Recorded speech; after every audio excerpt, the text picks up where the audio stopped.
Disclaimer. The opinions expressed by the panel belong solely to the people saying them. If starts shit-talking another creator again, don't hassle me over it. You can leave a comment addressing any of the panelists, or you can join the Hugbox Discord server using the link in the description, where all of us are regularly active. Thank you for listening, and we hope you enjoy. Well, hey everybody. Here we are back at the now freshly named podcast, and we'll be getting into that shortly. We're back here with Canuck, Hello! MM, Hello.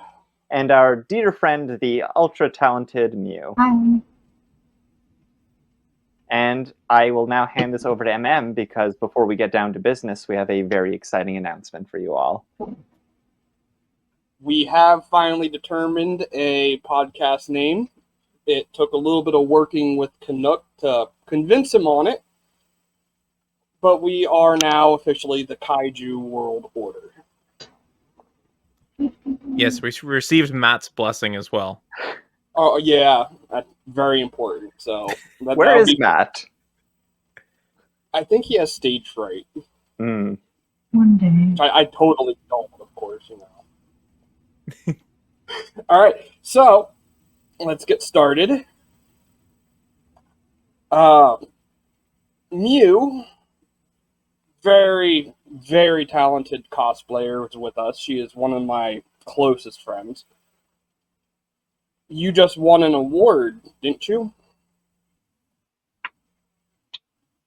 Won two awards. I won best foam work in my division that I entered. I entered a cosplay contest at Anime North that was recently held in Toronto, and best foam working in the Dreamin' class and the judge's favorite. But I don't think it was really fair because the judge's name was Kaiju Gal. So I think there's a little bit of a bias, but I'll accept it. Very grateful. It was my first cosplay contest. And it was well worth it for anybody who hasn't had the chance to check out Mew's cosplay stuff and past work as well. It's really stellar. Very. I would honestly argue it's the best like Kaiju girl style cosplay that we have in the fandom right now. With the different heads that you make for your outfits, work with the spines.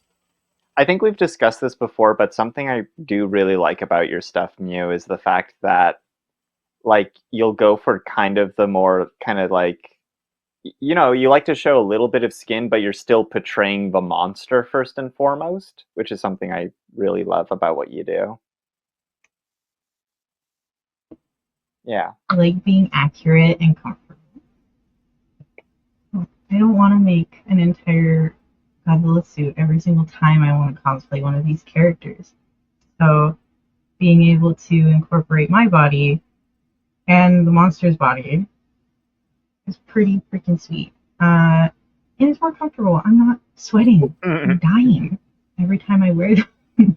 I mean, I am sweating, but I'm not wanting to like pass out while in cosplay. How much do they weigh? Which is really, really nice. I know it's a little bit controversial. The tail probably weighed at least 5 pounds. I'd like to say. I haven't weighed them yet. Maybe I'll do that. And I'll You say 5 pounds? Of everything. But the tail is... Oh, I would have guessed way least, more than 5 pounds. It's not that heavy, but I was a little bit of a silly goose, and I didn't do my research with weight reduction as much as I should have. But next time. This was a very experimental build for me.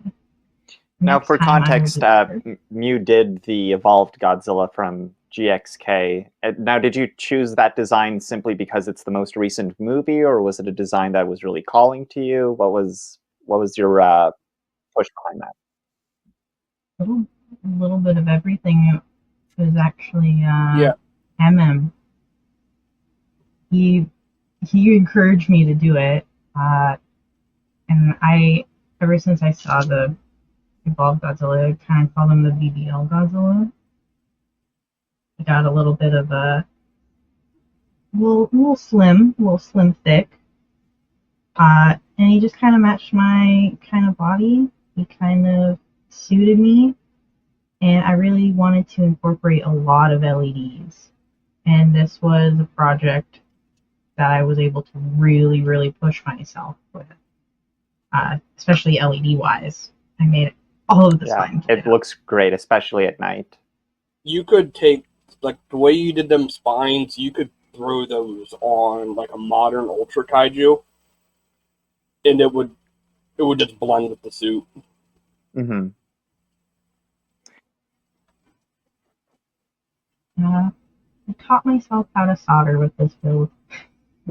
Taught myself how to do it, and I don't think I'm going to do it for a long time after. After I finish this one, I think I want to take a little bit of a break. Where can people check out some of your cosplays? Soldering. Mewling T on Instagram. That's where I'm the most active. I'm obviously active with you guys and in the server. But yeah, Mewling T on Instagram. Mhm. I don't use Twitter. Please don't go follow me there. I have it. Dumpster fire. I don't use it. Did we? I Yeah. don't know. Ever since it turned to X, I was like, That's fair. not the same. So before we get into like the bulk of things tonight, did you have any news you wanted to run through tonight, MM? What is regarding Ultraman, like we started off before, King of Mons is coming back. Yes. Do you want to explain what King of Mons is, or do you want me to? Well, I'll go ahead. Go ahead. Canuck, have you seen King of Mons? No, I have no idea what you're talking about. Alright. Mew, Mhm. have you seen King of Mons?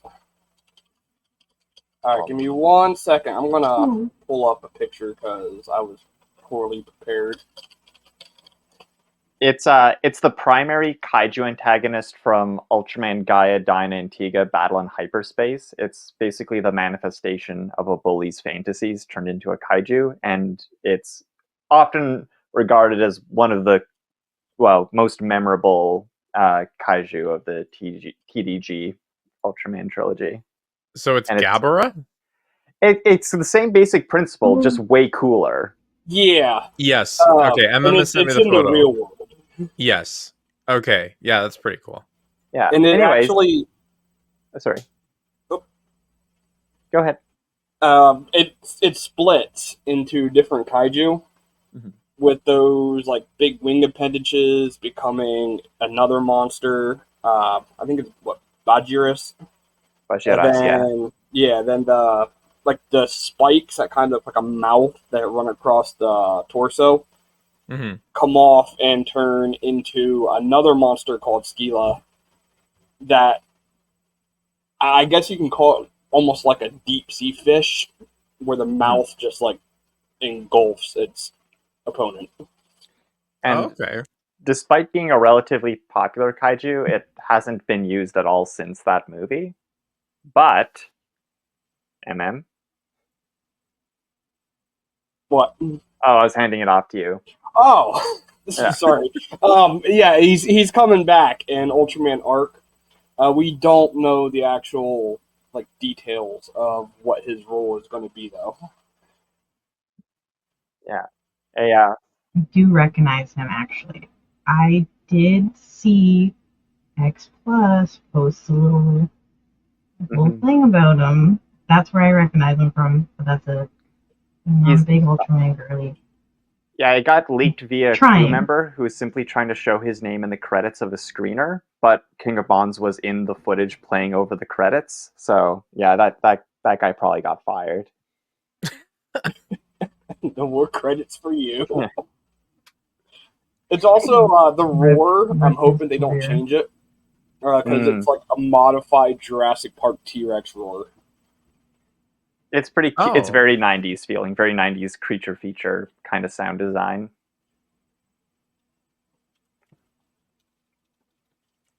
But besides that, it's been pretty quiet. I guess there's the Netflix Ultraman movie, Ultraman Rising, coming out very soon, which I have pretty mixed feelings about.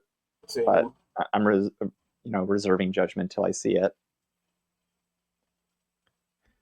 Yeah, I'm actually interested to watch it as someone who has never really followed Ultraman, like just to see as a one-off on its own type thing, like how it is.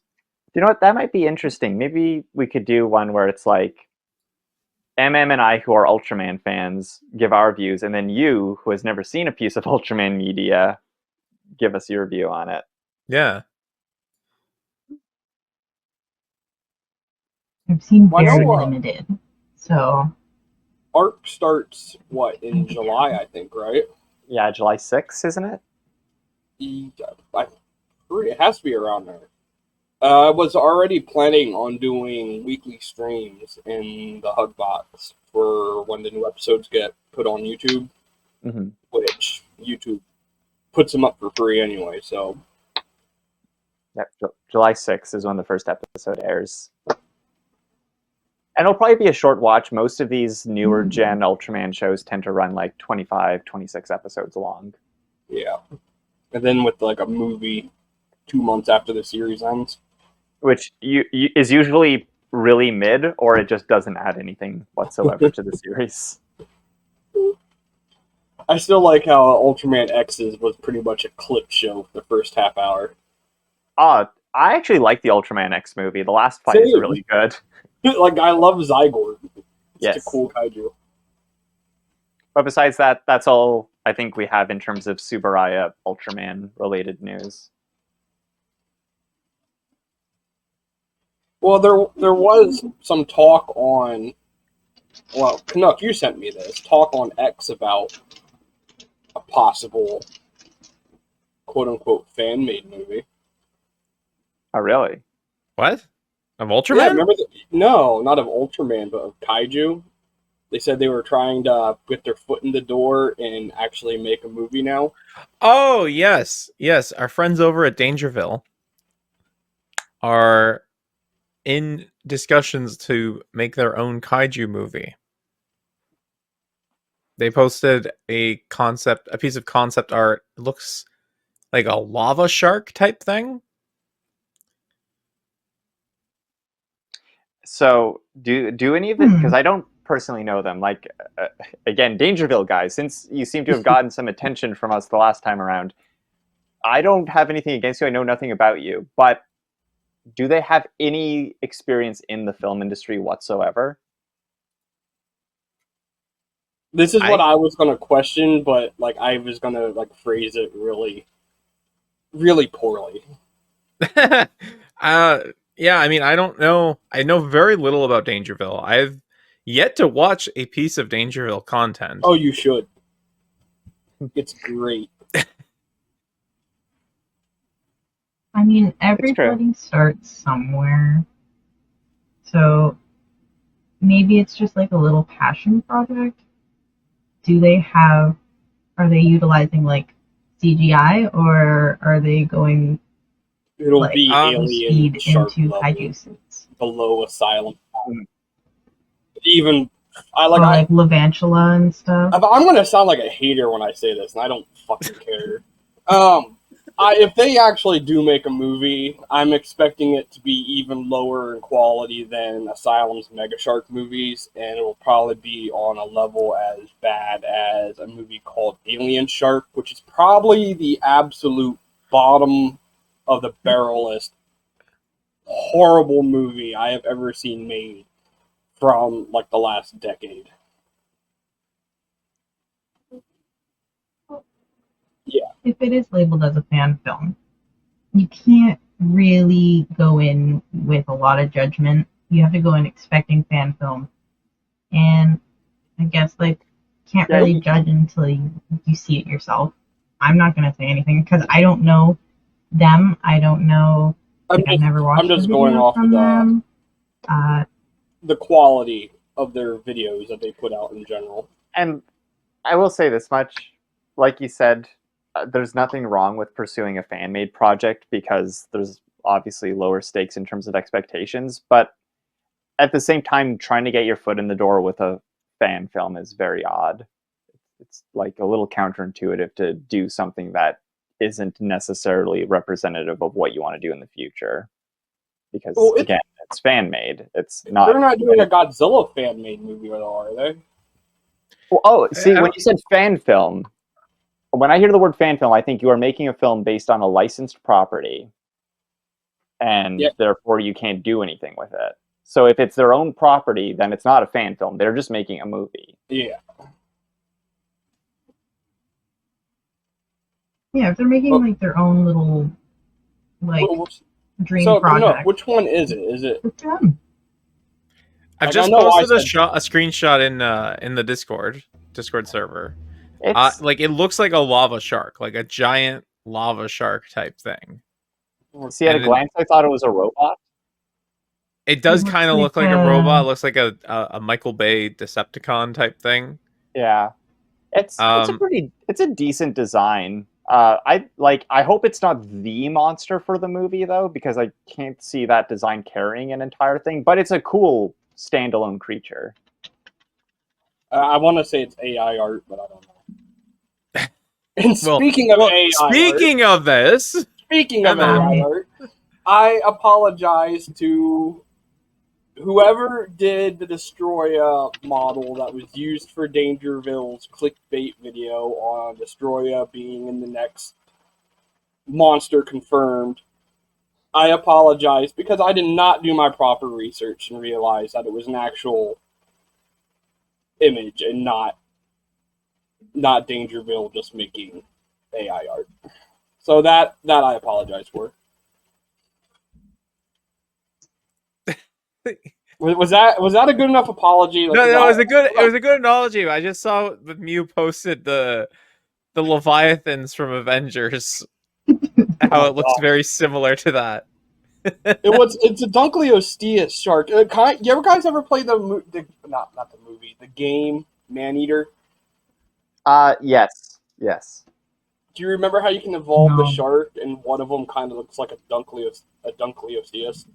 Yeah, that's Yeah. like one of the best parts of the game. Yeah, that concept art just looks like that shark Dunkleosteus from the game. I'm curious with how they like going into like a movie standpoint, especially with this kind of monster being what looks like mainly aquatic and like deep sea. I'm curious how they will utilize like if they're including real life shots, like how that will be that like it's a very very interesting creative take on like some sort of kaiju or monster film. It's very Especially for their ambitious first, to make your first but- feature Yeah. primarily set in the water. Yeah, and I'm curious how they'll make it work. I'm not gonna say anything right now until I see it. But it's very ambitious, and like if they can do it, cool. I wonder if there's gonna be any practical effects, which would make it pretty awesome. Sorry, Mew. Yeah, that's okay. I was essentially finished. Canuck, you are putting that little stamp at the beginning of the video, right? Oh yeah, 100%. I'm not catching any more shit because of the stuff that you say. All right. Well, this could get some flack because it's another unpopular opinion. Well, they can join the Discord and talk to you about it. Yes, or they exactly. can leave a comment. If you disagree with something I am about to say, 'cause I don't have X. All right. So if you're going to say a counter argument or anything, come to the Discord, say your piece, and you can either stick around because it's actually a pretty awesome fucking place, or you can just leave, or I'll just mute you or something if you're annoying. So anyway, Canuck sent me the screenshot of this going on at Dangerville with the fan film, the not Jaws Dunkleosteus thing. My knee-jerk reaction, which I got a great response from Canuck for, saying I'm a diamond level hater, and I admit it. You are. Fully 100% admit it. I do not take shame in being a hater of Dangerville whatsoever. Said, Well, I said that it really screams, look at us, we're real fans, after being accused of not being real fans by saying they want to make a monster movie without having any information on how to do it. And it'll probably come out looking worse than the absolute worst Asylum movie. I am talking pre 2002 Sci Fi Channel original quality. If I'm wrong, I'm wrong. I challenge Dangerville to prove me wrong. I Is this would a formal love. challenge? Huh? Are you formally challenging them? I'm formally challenging them. Like I like being proven wrong. I would rather be wrong and proven right than be wrong and always be wrong. I've been wrong on plenty of things. Prove me wrong. It's just so funny. They've got one piece of concept art, and you're just like, it'll be worse than the worst 2002 CGI. This is diamond level hater shit, Good. MM. I'm fine with that. Like I don't take. We're talking giant monsters and nerds and money right now. None of this I take overly serious. I love kaiju. I love the fandom and stuff. You love the fandom? I know Dangerville isn't going to go away. They're too big. They have hundreds of thousands of followers. They got all the kids and everything. That's cool. They're not breaking any laws. They can do what they want. They can make whatever clickbait videos they want. Have at it. Have fun. If you like them, go at it. Have fun. But I am able to get my jollies off of being a pain in the ass. And Canuck has given me, I don't want to say a platform. And I also know for a fact that real Godzilla fans, real Kaiju fans It's real that have fans. been in this fandom for decades, and the kids that are getting into the fandom and that are actually like discovering stuff, the real future of this fandom, all knows the same thing, that what I'm saying here, that Dangerville is fake. This is the double So down. I thought I was. diamond level, gold crusted levels of hate. I'm the Terminator 800 of hate. This is more unhinged than I have ever asked for. This is. You sound insane. It's Good. pretty wonderful. Good. MM is Well, it gets people certified buzzing, and then it hater. gets clicks. They're like, no, that's clickbait, you know? You heard of clickbait? Well, here's crazy bait. If I start talking about Kamen Rider, will it calm you down? Oh, I'm not excited. Like, I'm not mad or anything right now. Like, we were on topic, and we were talking about the movie, and that revolves around Dangerville, and I would That's be true. willing to question if they would have made that type of announcement if they weren't getting shit flung at them for being fake fans. And now if you want to say I'm stirring that pot or starting it, maybe. I don't know. I'm not telling people to go after, like, Dangerville. I'm not on Twitter saying, hey, look at what these guys are doing. They're talking about us being mean, but I'm not going to give you a direct link about it. See, like, I'm not doing that. Right.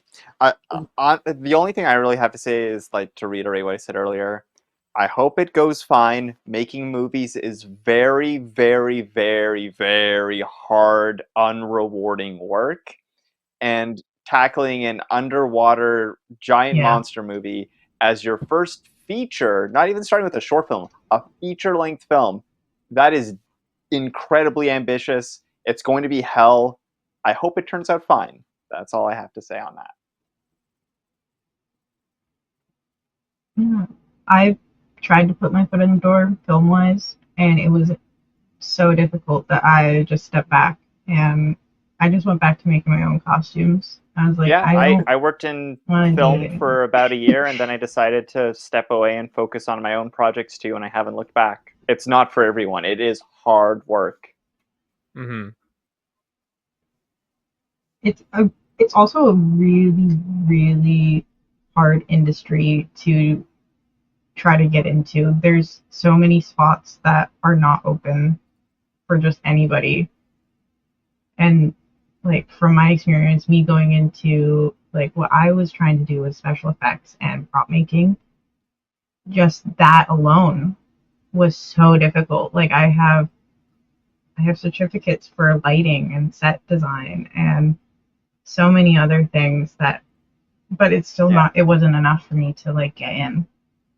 And I was trying to get into like smaller studios or like smaller like just projects, and it's very hard. And like it's really cool seeing people do different takes on monster films and uh kaiju films, and I hope it goes well. I hope you guys don't blow all of your money on it and like sink so much into it where you Yeah, honestly, get if so these miserable. guys happen to listen to this, as somebody who has worked on very low budget monster movies before, the one thing I'll say is no matter how much faith you have in it, do not put all the money into the monster. Put it into other stuff, because if the movie Yeah. sucks, no one is going to care about how good the creature is. Like Crawl the Sea Monster. Yeah, exactly. Great suit, terrible movie. I just hope it goes well, and like obviously I'm not gonna put any judgment until I see it, because I don't think that's fair, because that's like saying to me, if I was to start start filming something of my own creation and people are immediately like, well, this is gonna be crap. Like just seeing the monster, this is not gonna be good. I think it's a little unfair.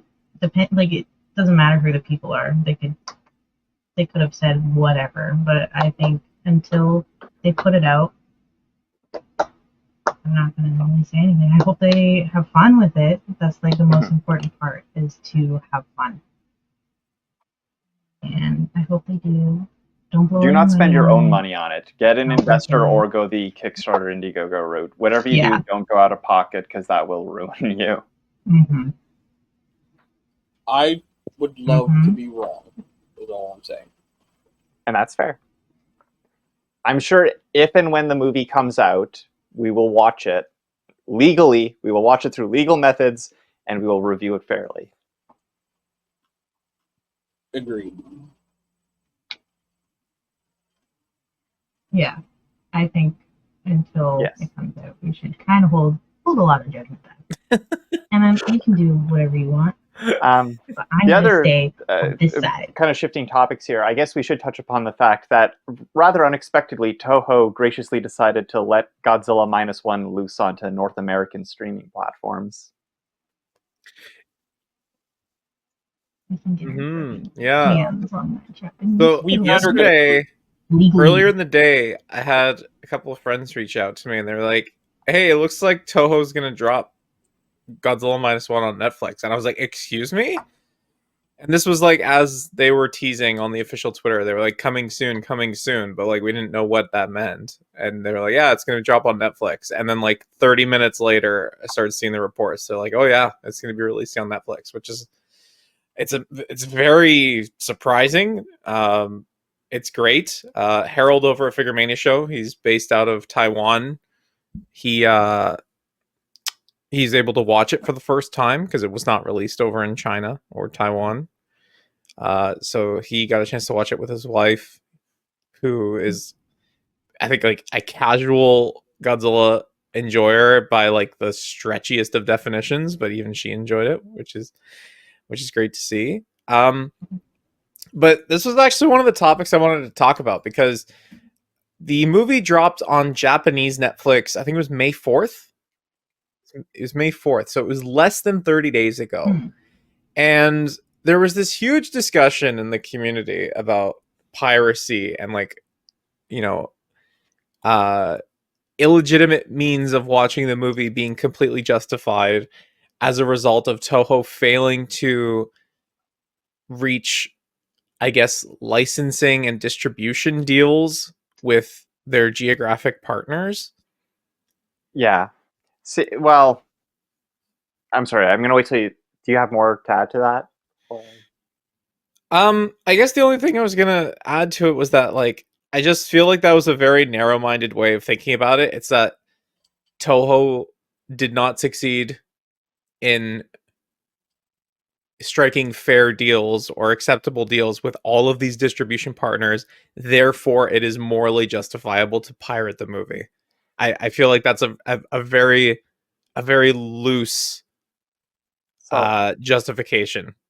I kind of have a two-part thought on this whole thing. For Sure. whatever it's worth, take it all. Personal opinion, etc., etc. I think anybody who thought that they would not get to watch this movie legally is lying to themselves to justify piracy.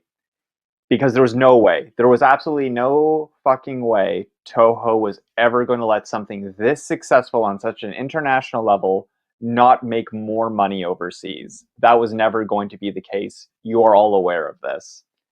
That being said, with the deal being with Netflix at the moment, that makes me worried that we either may not get a physical release or it may take years to get a physical release. That's so if physical bootlegs of this movie circulated in the next 2 to 3 years, I would argue that that is justified, because 9 times out of 10 being sold off to Netflix is kind of the nail in the coffin in terms of physical release. Yep. Like the look at the anime trilogy. Yeah, that's never coming out. Gamer Singular Point's never coming out. So I've legit been eyeballing a Blu-ray, like bootleg or whatever. Yeah, exactly. That has all 3 anime trilogy. All the and it applies to other streaming services like Amazon Prime produced 2 very good Kamen Rider miniseries, and they're never getting physical releases over here. Like, and that's the thing with streaming. Cool, it's accessible to you now. You are probably never going to get to own it, though. See, the thing I do with Toku stuff is, like, I do it with Ultraman openly. I download all of it. Maybe I shouldn't admit it. I don't know. All the Ultraman stuff I download, but then when we get an official, like, Mill Creek DVD or Blu-ray, I buy it. Yes. I don't get rid of my downloaded copy, but I don't really use it anymore because I have now the actual official means. Yeah, it's a lot. Oh, sorry. I was going to say, it's like a lot different than downloading, say, all of The Walking Dead. Because you have multiple places you can find that now. Streaming, physical, yeah.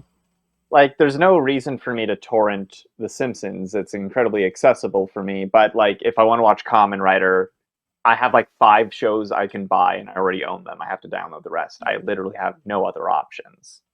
It's a completely different scenario. These niche tokusatsu shows compared to a franchise like Godzilla, and especially a widely successful film like -1, and to think, oh, there was no way you're ever going to be able to legally watch this. You are lying to yourself. You're just impatient. And you know what?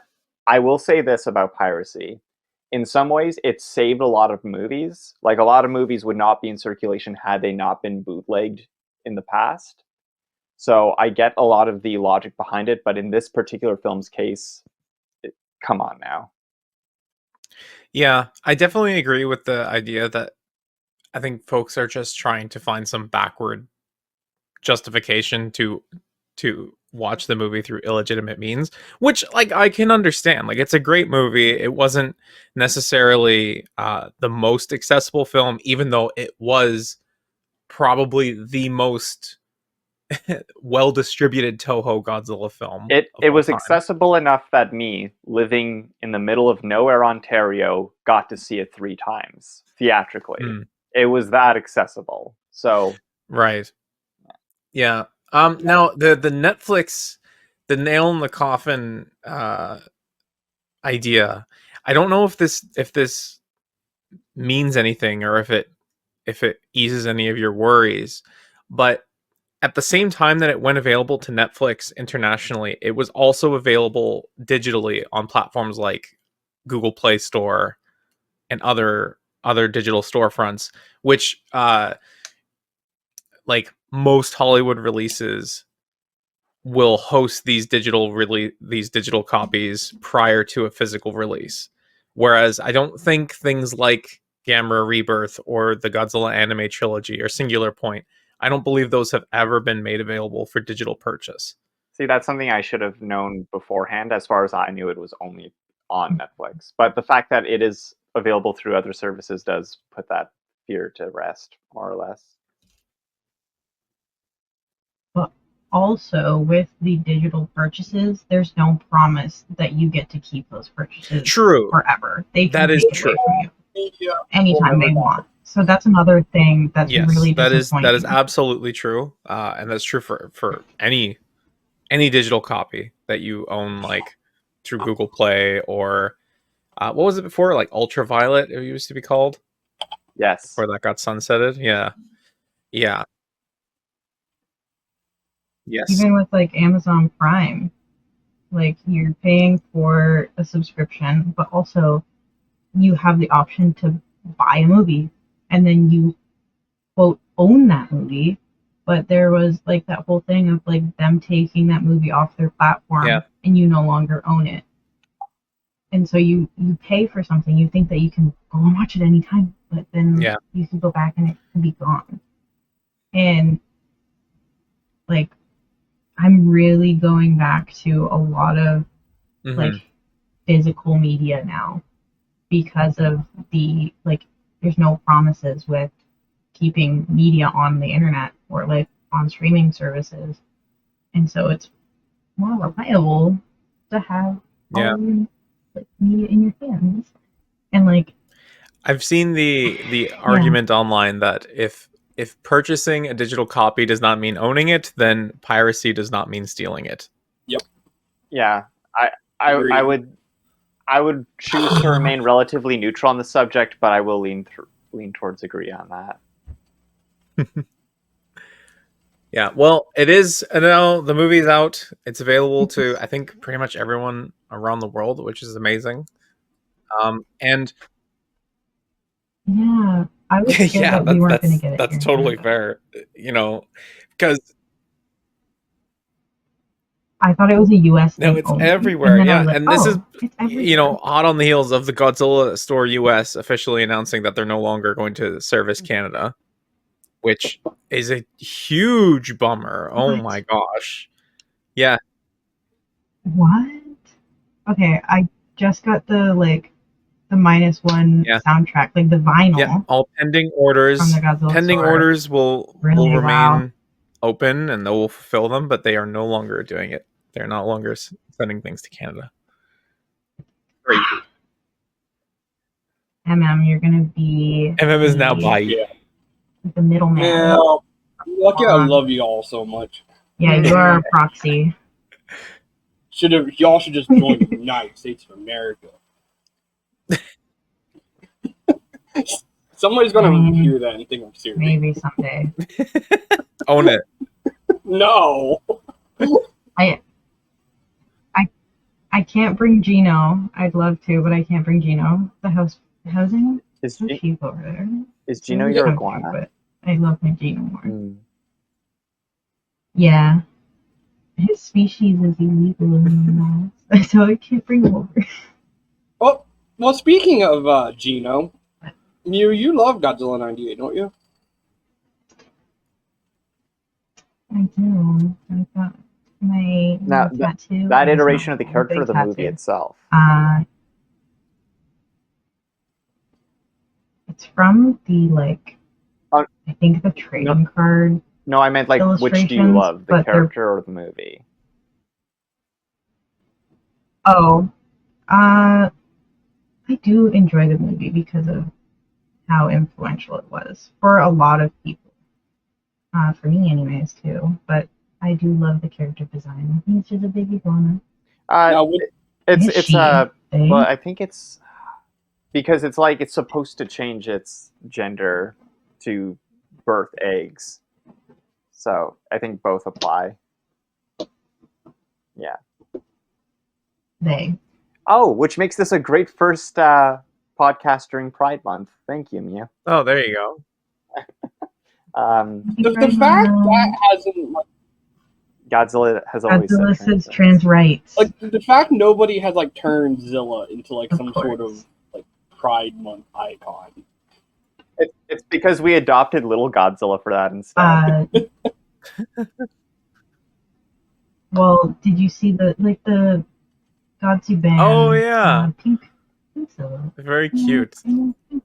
Now, I mean, would it be fair to say that if Godzilla '98 didn't happen, you wouldn't be a Godzilla fan?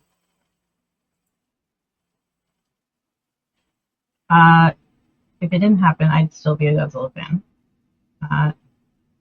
Surprisingly, it I wasn't thought it was my your first first. Godzilla film. Like most people that were my age, it wasn't my first. My first one was '73, so like Megalon. And then like afterwards, we rented in '98, and I remember it, and I remember getting kind of off topic of Godzilla. I got my like favorite stuffed animal as a kid in a Godzilla '98 gift bag, and I remembered that bag ever. We had to keep that bag because of how much I loved it, and we reused it every single year. I always got it, but yeah, so that was very influential. But would I be a Godzilla fan if it didn't exist? Yes, because I've always liked Godzilla, and it's always stuck with me, even though I wasn't super duper into it. Honestly, what pulled me back in was Shin Godzilla. What pulled me back in fully was Shin Godzilla. What was it about Shin Godzilla that pulled you back in? Do I? My high school boyfriend got me a little Kamada-kun Bandai, my first ever Bandai figure. And I was like, there's so much more that I could be experiencing right now with Godzilla. And I then just deep dived into it. So it's all his fault that I'm like this. Thank you.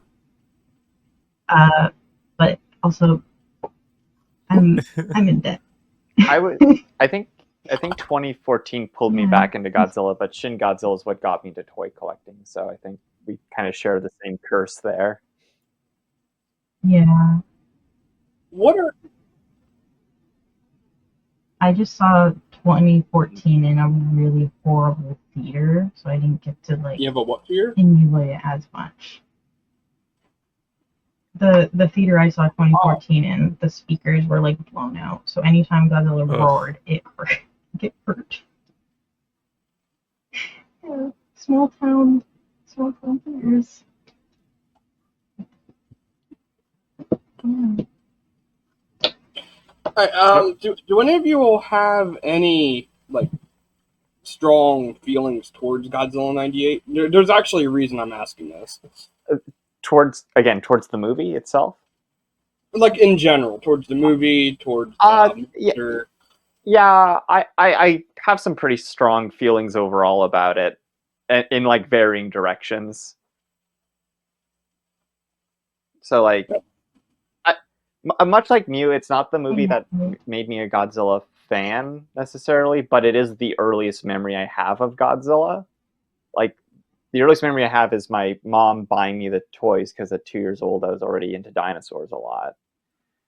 So, you know, it's a massive piece of my childhood. My mom and I still listen to the soundtrack whenever we go on a road trip together or something. I still like Puff Daddy. Yeah, fuck. Hell yeah. It's a shame he died in that plane crash several years ago. Anyways, the soundtrack's great. I think when the movie's utilizing its effects properly, it's pretty impressive. I love the practical stuff in it a lot. I love that 90s era final gasp of practical effects, and you see the CG taking over and whatnot. But like, the movie itself is like weirdly reductive to Godzilla's origins. It's got some pretty annoying characters, minus a couple of interesting ones. It's a lot of good actors being wasted otherwise. It's way too long. If that movie was like an hour and 45 minutes, it would be a banger. But at like 2+ hours, it just slogs along so much. And it feels like the third act happens twice. And both times it's fucking boring. The baby Godzillas were unneeded. But you know what? Again, it's not a good movie, but it's a part of the cultural zeitgeist that we all inhabit. It's very important to the community, no matter how you look at it. And you know, it's still Godzilla, no matter what you say. Yep. It is Godzilla. That's what I was kind of getting at, is if you could go back in time, what would happen if we would stop 1998 from actually happening? I have two thoughts on that, but I want to bring it to Canuck because he hasn't said anything in a little bit. Yeah, so Godzilla 98, like I was 4 years old when it came out. I don't think I have any strong feelings toward the movie in either direction. I think I agree with a lot of Kumo's analysis that there are really good aspects of it. There are really enjoyable aspects of it amidst some questionable character directions, let's say. A lot of weird character dynamics that feel very unnatural in that movie. Yes. So the question of like the role that G98 plays in Godzilla's current legacy. I actually don't know too much about the influence that the movie had. Perhaps one of you can confirm or whether or not this is true, but I heard that part of Orga's design was inspired by G98. I remember hearing that, and if you look at the theatrical poster, the Orga heads in the background look very 98-esque. Yes. So I've never heard that. I feel like the extent of it was probably, and you know, so the thing of it's trying to be a Godzilla clone, so that's kind of a jab. But I think like the extent of any design elements were probably left on the concept art room floor. Because I don't see a ton of it in the final design. Right. Yeah, so I actually don't I don't know how much G98 influenced the history of Godzilla. It's an interesting thought experiment. That's what I wanted to talk about, is if you take 98 out, like you stop it from happening, it's gonna change even how the Heisei era goes after Godzilla vs. Mothra. Because Godzilla vs. Mechagodzilla was originally envisioned to be the end of the Heisei era because the American remake was kicking into gear. But then it stumbled, so then we got Space Godzilla, then the proper end of Destroya, then of course they ended it in Destroya for 98. If you would take 98 out, then the Heisei era would probably continue with the same quality of movies as Godzilla vs. Mothra. Which, I mean, that just depends on how your opinion of that movie is. I think it would probably be trash. So then the Heisei era would either have to fizzle out because it's going to get dominated by Gamera, or it continues on up until the Millennium Era, which would actually make Godzilla 2000 all the way to Final Wars not happen.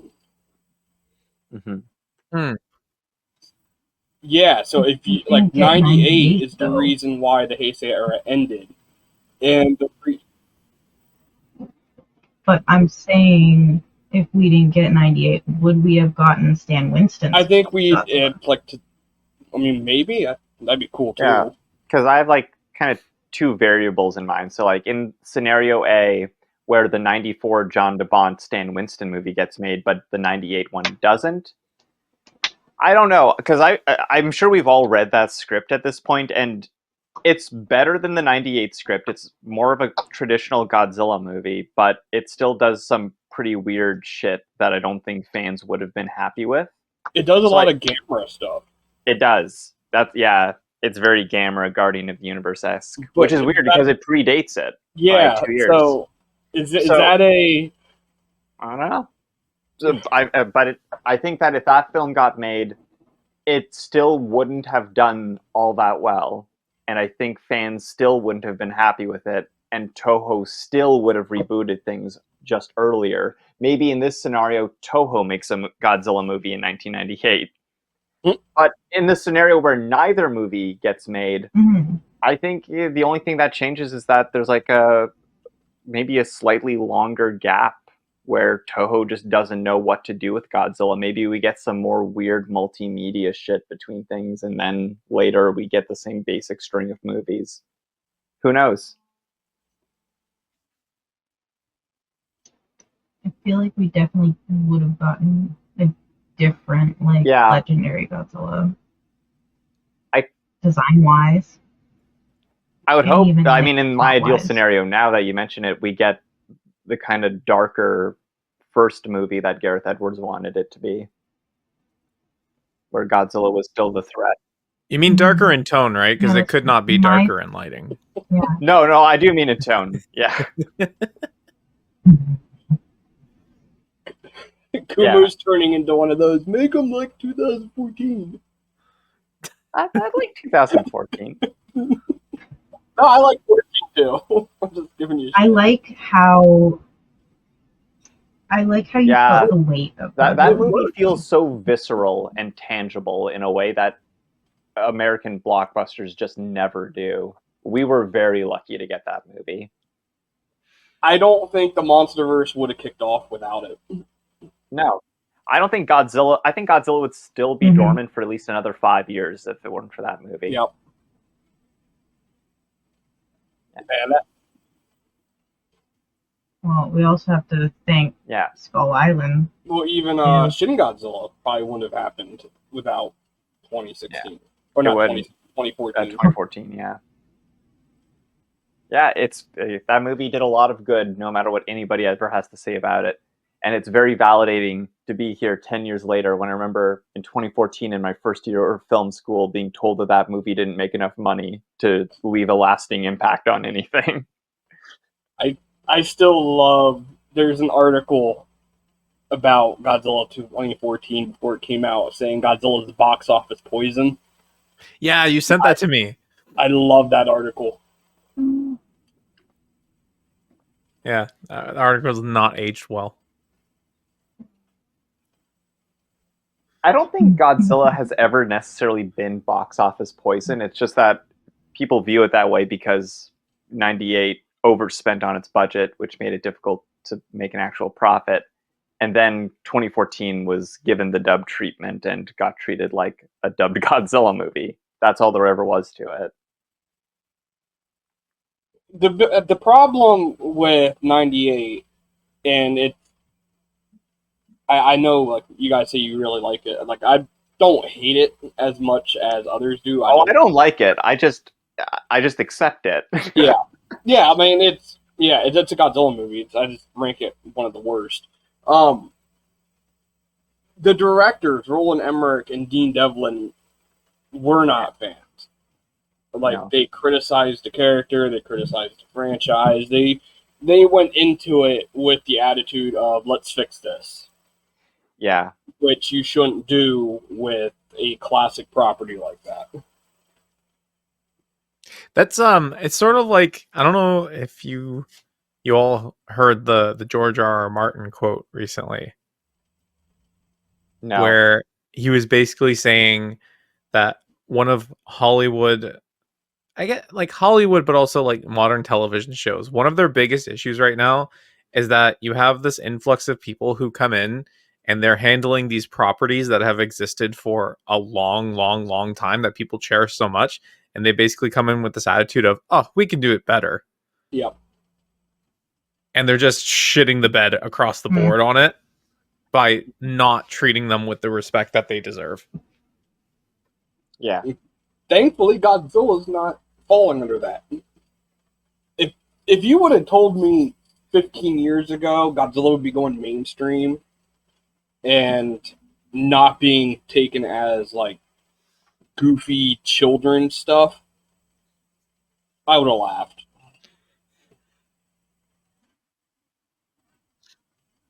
Like, it's really, really amazing to be a Godzilla fan right now. Like, back to back. Yeah. We got two Like, within Godzilla 6 movies. months. Within, yeah. Like, less than a year, we got two Godzilla movies. Obviously, everybody, like, there's a lot of people that went and saw -1 and held it up on the highest pedestal ever. And then you're getting hit with complete whiplash of goofy, silly monsters fighting with legendary. And so, like, people are mad about that, but, like, you gotta see them as two different films. And I don't think people are really ready for the whiplash of, like, serious and, like, depth to... There's a whole bunch of big monsters. Godzilla's just one of those characters that works as either a serious tone movie or a fun, goofy movie. Yeah, I've always said that Godzilla, and I say this as a huge Godzilla fan, he is a character, he has a lot of characterization across the films, whatever, but Godzilla is less of a character and more of a piece of film equipment or storytelling equipment, and it's like any other piece of equipment where however you use him will depend on what you're making. I believe I had read, this had been a while ago, the higher-ups at Toho back in the day in the Showa era would like destroy all monsters and stuff. They didn't view the monsters as like monsters. They viewed them as actors. They were the stars. Yeah. So you could have Godzilla acting different between movies as long as the plot called for it. And it's awesome that he's one of the very few characters that can do that, and he can also do it serious, he can do it goofy, he can be dark, he can be light, good, evil. But he's the Adam Sandler of the kaiju world. Yeah. I wish there was like other mainstream long-running characters who were that flexible. Like, imagine a movie where James Bond is suddenly a serial killer. There's some Marvel characters that could do it. Like Punisher and Deadpool. Yeah, like you could use those characters as villains in a story if you wanted to.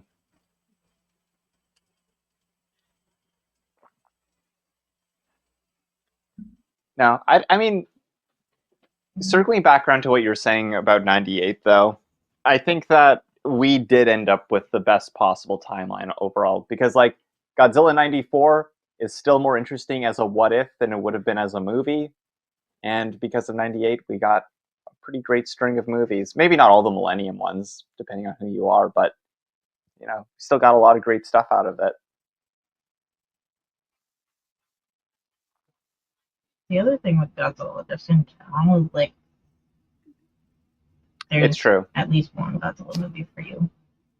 You don't have to love all of them, but there's one that you can enjoy and like respect, and like I think that's amazing, especially for a franchise, to at least have one for each person. It's true. And honestly, if you find one that you like, that usually means there's at least two others that you'll probably like, and maybe at that point you'll have found a taste and just end up liking the whole thing. That's the cool thing about this stuff. You go into it expecting to not care at all, and then end up in debt because of your overspending on Bandai vinyl figures. Yeah.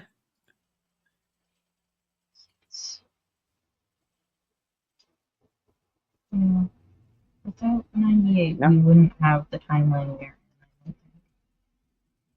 Very thankful for the like experimental Ziller.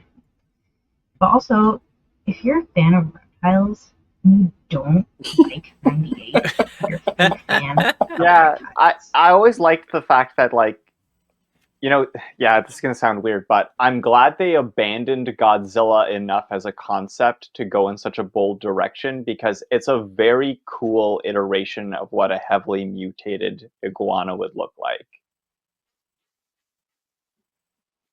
He's just a big, I stompy don't understand the iguana. chin. The And Jay Leno. I It's the like Robert chin. Zadar of Kaiju. I like his chin. I don't know. I really love feel the like- face Oh, sorry, go ahead. on 98, and like, oh, no, it's okay. I just going more into reptiles. Kind of appreciate it a little more. The more that like you look at creatures, you can like examine them. You're like, I feel wow, there's so much of these creatures in this one. I feel like the head Fake design in particular translated better to the animated series. Yeah, I just wish they had more teeth in them instead of like a little, like one tooth every. That's my problem with Godzilla 98 as a character, because I do like it as a creature design, but it's not a particularly intimidating monster. Like, it's afraid most of the time. It's got big claws, but these like dinky teeth, and again, they just don't look very threatening. I don't believe that she is a threat. I think the IDW comics kind of fixed that a bit when the Matt Frank had Godzilla and Zilla in the first, I think, couple issues of Rulers of Earth. Yeah, that was a cool iteration. Really cool fight. How would you guys have Zilla like fight Godzilla again if you could do it? It would just be a case of strength versus agility. You know, Godzilla's very strong but kind of slow, and Zilla's very fast but maybe a little weaker. So you just play off that first and foremost. I had an attack that I always thought Zilla could be able to do. It'd be kind of a comedy scene for the fight, where Zilla would literally turn around and then like start machine gunning eggs at Godzilla. Jesus. What the hell? It stems back from the Kaiju War Chronicles on Toho Kingdom, where they said that you could use any kaiju power in an offensive means when you're writing. And so I always thought The about ability Zilla. to reproduce? Zilla's ability to reproduce massive amounts of eggs and just point her ass out and start shooting eggs at Godzilla. You think that she's Yoshi? That's why I said it would have to be like a comedy, like a comedy issue. If this happens in IDW, I think somebody listens to us. Nah, it's like some Godsy band. I am sending some pictures in the Discord. This is how I view 98 personally. These like trading Well, card the one time designs. you're tattoo it. Like it's a mixture between like, oh yeah, and like that is my perfect 98 / Zilla. Like I see it as like a combination of like the movie and then like the illustrations.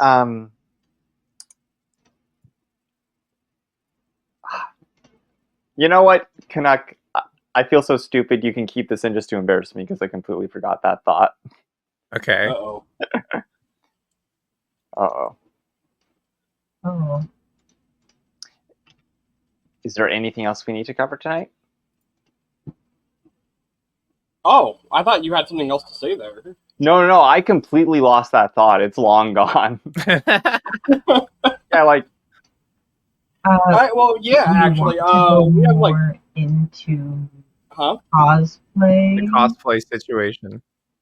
Yeah. Are we done, or are we going into cosplay consent, cosplay interaction, Yeah, cosplay building? You've been Something? having I don't know. some great Are we- experiences with subhuman filth on social media. Oh, I've been having a whirlwind of reactions to my evolved Godzilla armor. Majority. Everybody loves it, and I'm very grateful that everybody loves it. There's obviously going to be a few people who don't like your creations and don't agree with your creations, especially if you're taking risks with them. Like me turning Evolved Godzilla into essentially like a Monster Hunter armor set, fitting my body has upset a lot of people. You can see cleavage, and that's not acceptable. And that's another thing with like cosplay that I've had to learn, like especially with this build, I'm getting a lot of attention. This is the first time my work has been getting this type of attention. People aren't gonna like it, and that's okay. Nobody has to like it. But yeah, a lot of sexualization towards me, which I didn't go into this build specifically being like, oh, I'm gonna take all these really, really cute pictures of my body. I am a vessel for my creation. Look at my creation. Don't look at me.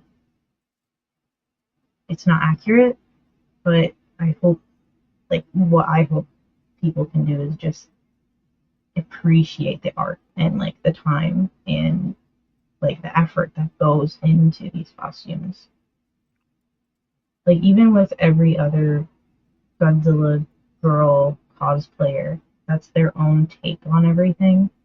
And immediate reaction is like, either I love it, that's so cool, or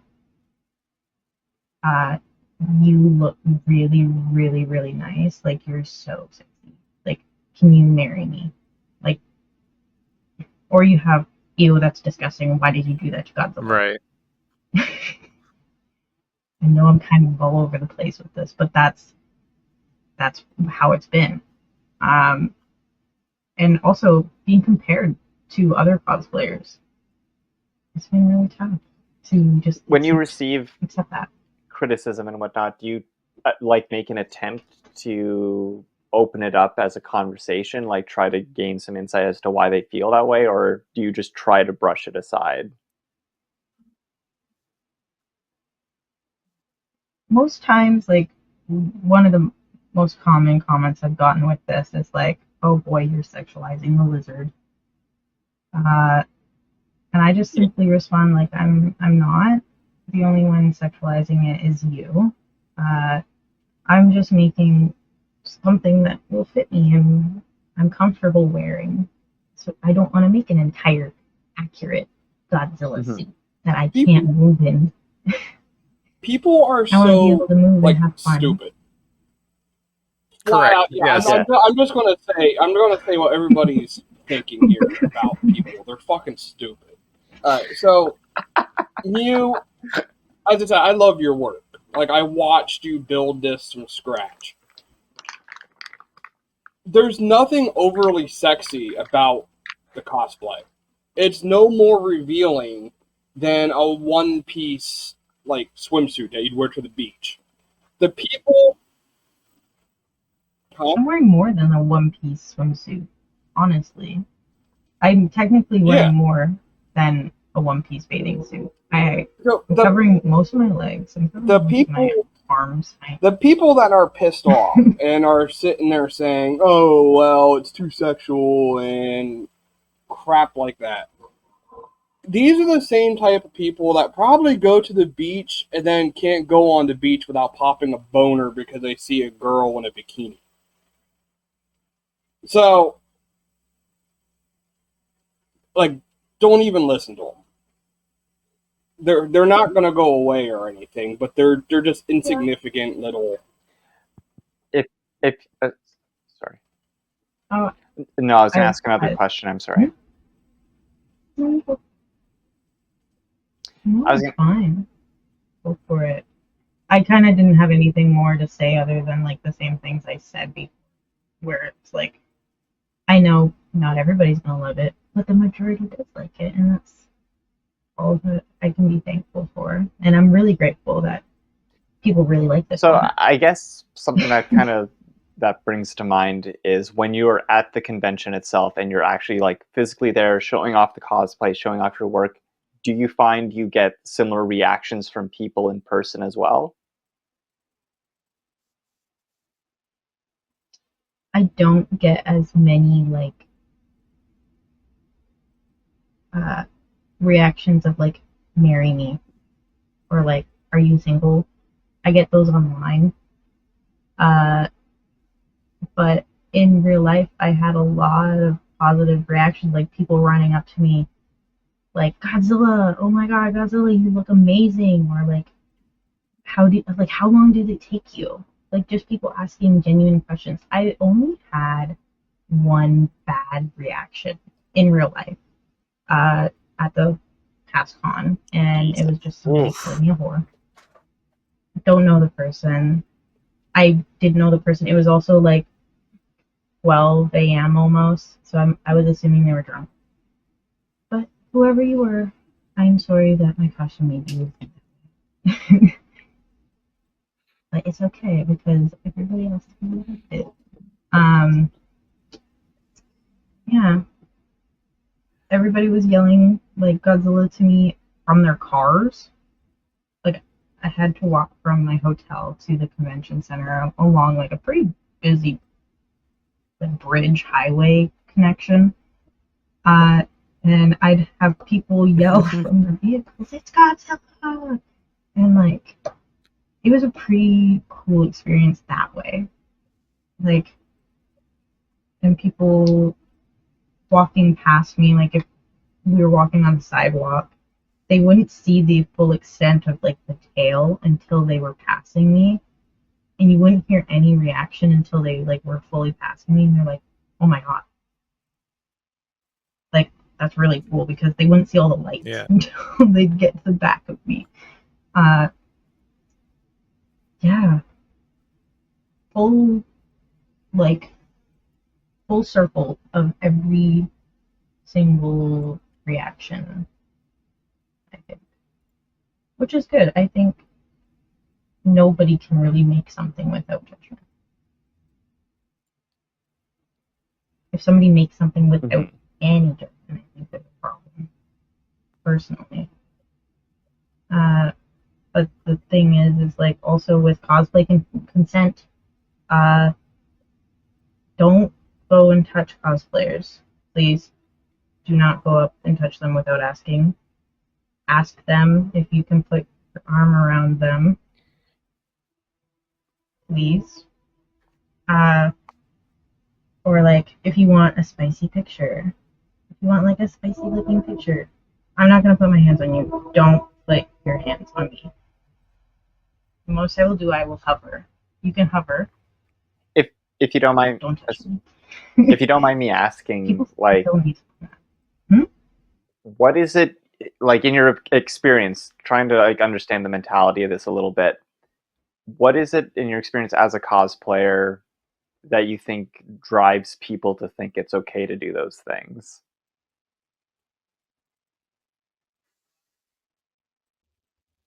A lot of it is honestly the last few years since the pandemic, a lot of people have lost respect in every community, even like going to concerts. There's no etiquette.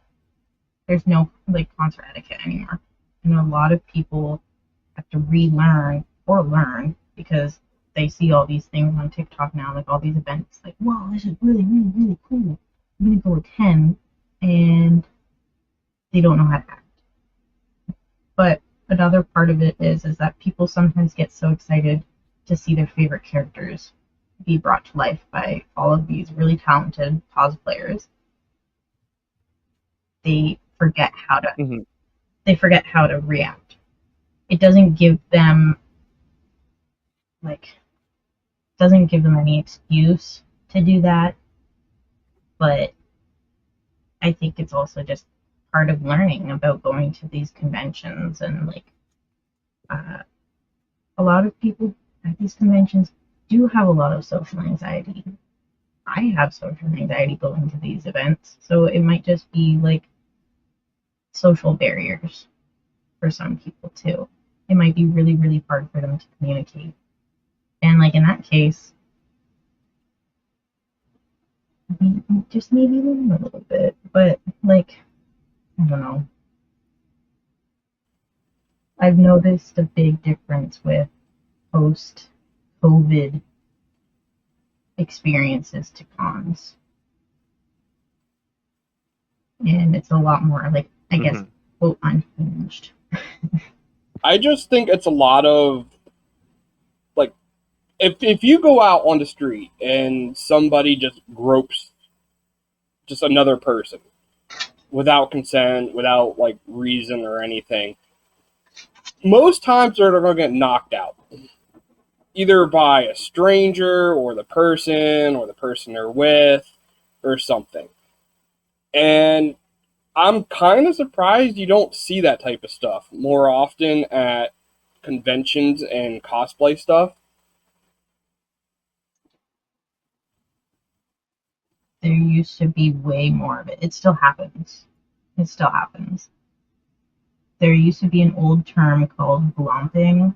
It's not really used anymore. Thankful. But no, you don't, not like that, but like, just, you run full speed into whoever you are aiming for and just jump at them. No, I'm just saying, like, if for example, say I was a cosplayer and say I'm you and somebody just comes and like grabs my ass or something, either someone I'm with or somebody around or myself is gonna take a swing. And the fact that like people get away with doing this stuff at conventions, then like the worst that happens is what, maybe a legal fine and they're banned from the convention or something like that. Yeah, exactly. So when people do dumb shit and nothing happens, they're gonna keep doing dumb shit. Nothing happens. So, like, I don't. It would take a whole bunch of different ideas on how you could fix something like that. I mean, you could put like bouncers or something in the crowds to, like, you know, do what bouncers do at clubs and bars and shit when people start getting riled up. It's just when there's, yeah.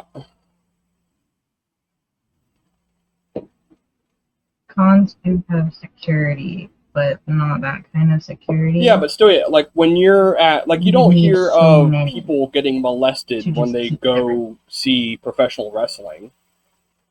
There's, what, a couple hundred people generally in a movie theater that's packed. You don't hear people groping the next person sitting in the theater trying to watch whatever movie they're watching. It's like when it's only at a specific thing, like at the conventions with the cosplayers and stuff like that, that means there's a legit problem going on and it's not getting corrected, and it's not getting corrected because the problem's still going on. I think it's also to do with people might see cosplayers as they're trying to treat cosplayers as strippers. Not people there enjoying the exact same thing that like they're enjoying. Like, yeah, like we're not performers. We're not there to like make you happy or like perform for you. Yeah, we're there to like we're there for the exact same reason. We just want to put our skills into it and like share our interests in a more in-depth like creation instead of attending no costume, like no problem with attending conventions with absolutely no costumes, nothing. You don't need a costume to go to a convention. But the people who do wear costumes or make them or whatever, they're there for the same reasons, and we're not there for show. We're not there for display. We're not characters from the actual show. We're people sharing our love for the characters in the show. And another reason why people think they can push the boundaries of respect and just common courtesy is they just see them as like that person in the show or that character or a performer. No, because a lot of people still assume no, like it's that like that type of thought process is just it's beyond stupidity. It's like you don't go to the beach and grab somebody's ass because it looks good in a bikini and half the ass cheek is hanging out. You don't do it elsewhere. Why the fuck are you doing it in cosplay? That's just like you're stupid. You're flat out stupid. And the fact you haven't been knocked the fuck out is just a miracle. and why it's very good to have handlers. Shout out to all of the handlers that I did have during the weekend. I love all of you, and I love all the people that looked out for me during the weekend, offering me water and snacks and everything. If anybody is listening, I love all of you. You mean so much to me, and I'm very, very grateful. Handlers, very important. If your cosplay extends farther than your body, you need a handler. It doesn't matter if you can move by yourself. Crowd control and just making sure people are respectful of you. I've had people stomped on my tail, even with a handler. Like intentionally? I can't imagine without. Oh. No, not intentionally, but like accidentally.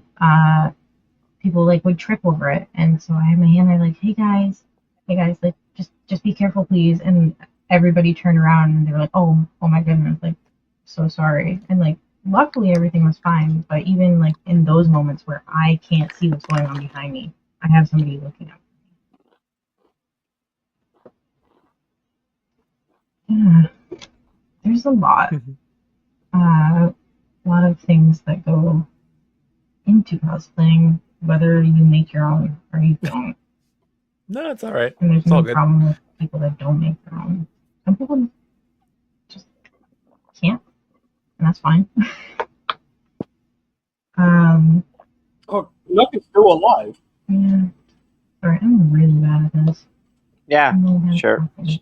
Have there been any like notable? Are there any like notable examples that you've been wanting to like zero in on or talk about? There was one guy. I was not in my full costume. I just had the head on. I was wandering around the convention. I was just with my friend, and he came up to me saying he loved my Godzilla helmet, and I said, "Oh, thank you." And he went on talking about just like Godzilla films, and I think he was pretty surprised that I was pretty knowledgeable about most films. And then he went on asking me if I had a Discord or if I had like any social media, and I said no because the vibes that I got were like, I'm going to hit on you. I said no to him, and then my friend that recognized me came up to me, just like wanting to talk to me after. Jesus. They like this person that was talking to me before proceeded to ask, "Oh, is that your boyfriend?" And I was like, "No, just a friend. Like, we just know each other." And he's like, "So what is he to you?" And I'm like, "He's just a friend. Just come up, say hi." And he's like, "So like, what is he to you? Is he like friends with benefits? Like, what is he?" And I'm like, "It's just a friend." And he's like, okay. And like he wasn't satisfied with that. He like wanted more out of it, and I was like, and I just kind of said like, I gotta go back to my hotel, thanks, and left. But yeah, you definitely get those types of people. I've had people ask me if I'm taking boyfriend applications. I've had people just ask me if my chest is real.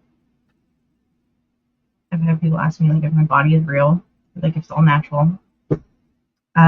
Just out in the open, in the middle of like the crowds coming up to me like, "Hey, are you all natural?" And I get so thrown off by it. I'm like, "What? Like, why?" Surprisingly, that was an old lady asking me, and when I responded to her, she was very impressed. But old ladies, very, very sweet. Depending on who it is. I If you're looking for encountered what? one lady when I was taking my Godzilla up to my hotel room. Oh, She asked me if I was working for a that kid's could actually party. be some decent money there, Mew. If I was working for like a kid's birthday party. I don't want to go to a kid's party dressed as Girly Godzilla.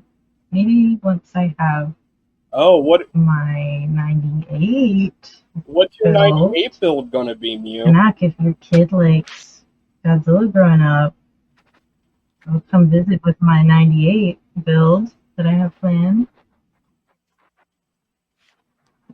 Accurate to the movie.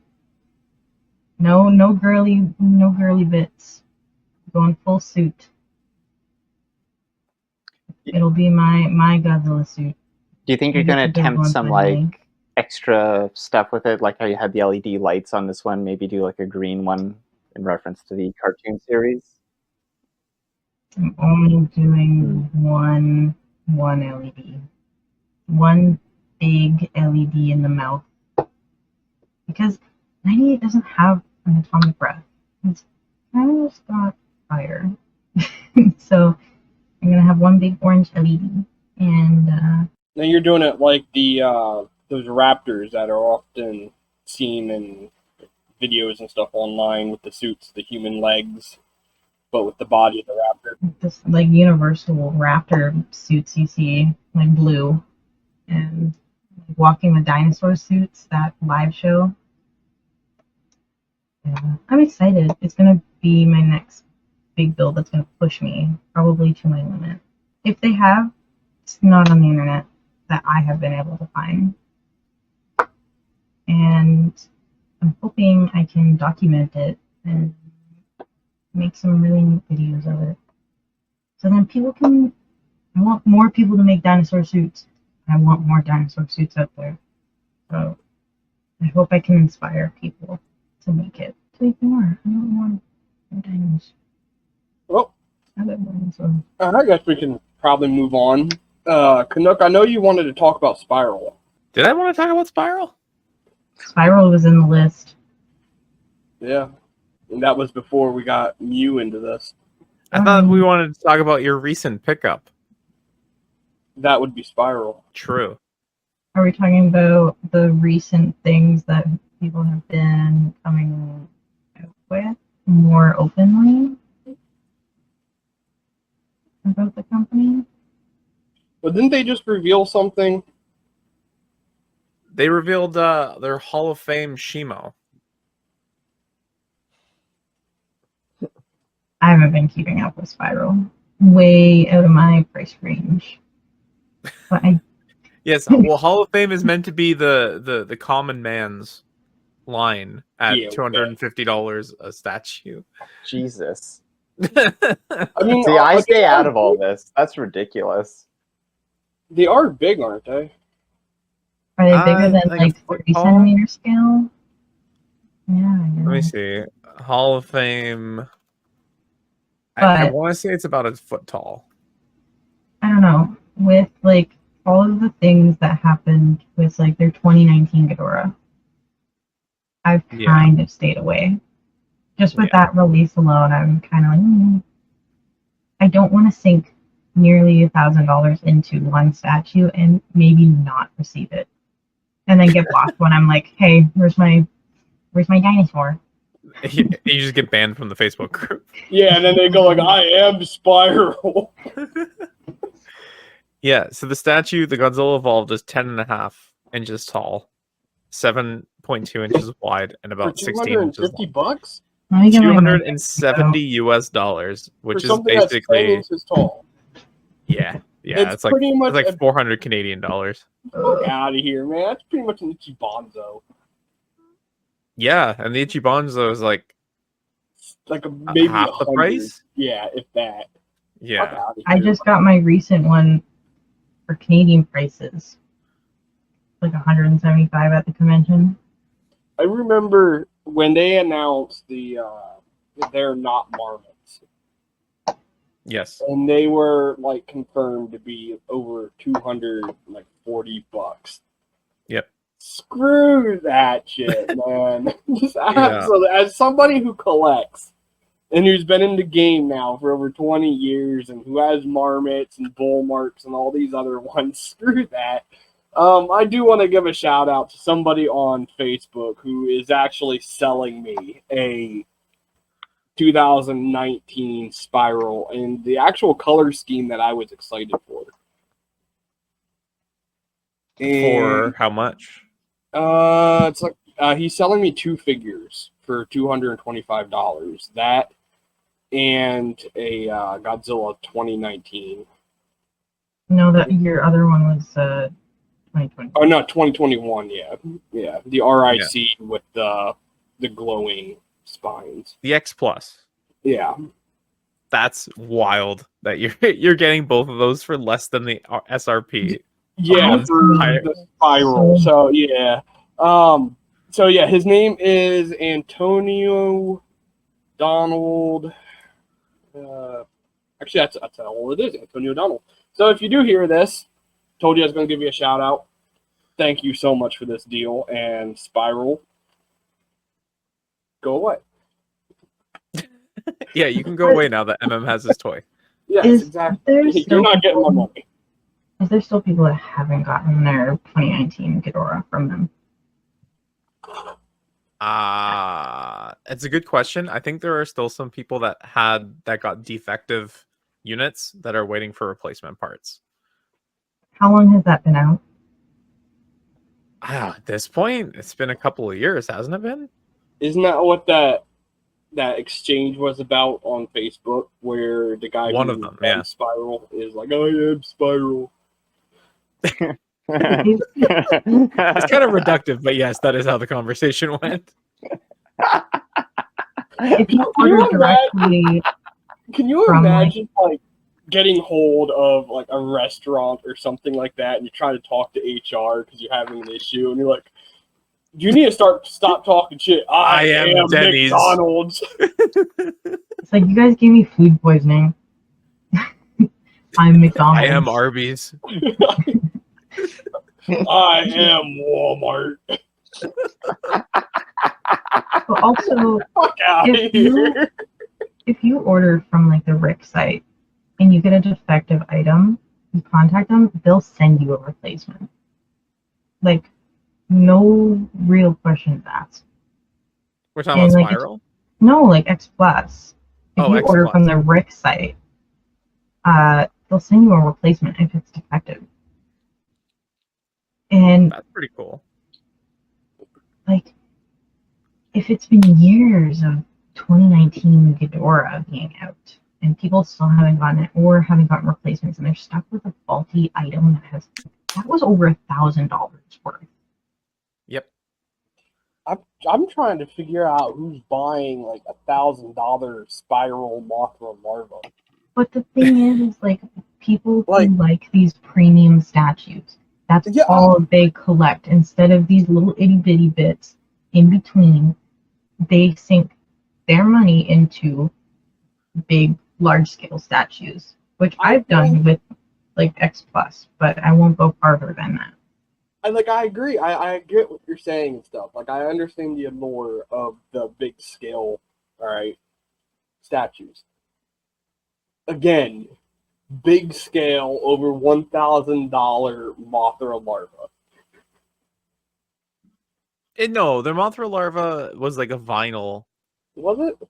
Yeah, it was like 300 US, maybe a little bit Oh, more. all right. Maybe 3, which is still a considerable amount of money. But it doesn't make. There was somebody who posted on Facebook. They had both of them because I guess they had 2 different colors for the Mothra larva from Yes. King of Monsters.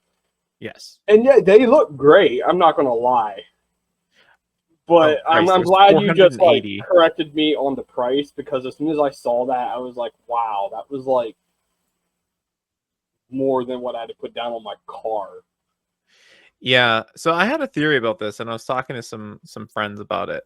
My theory was that there is a type of collector out there that just has so much money, but from whatever means, uh, they basically just have fuck you money, and they buy all this expensive stuff, and they don't interact with the community because they just straight up don't care about what the community has to say.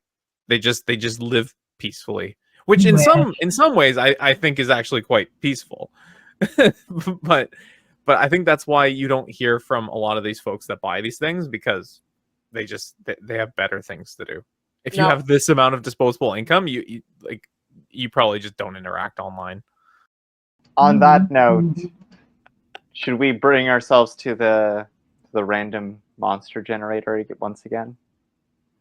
Sure. Mew, are you familiar with our random monster generator? No.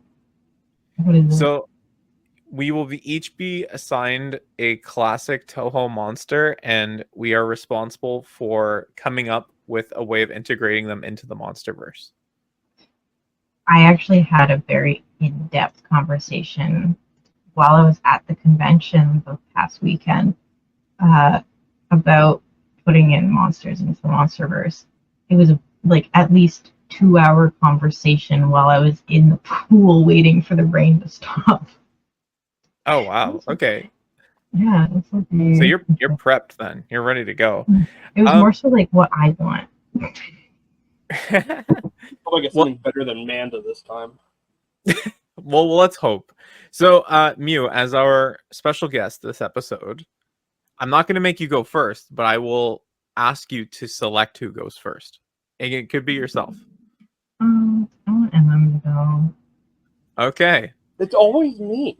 And then, do you want me to choose somebody else? No, you're good. You're good. Okay.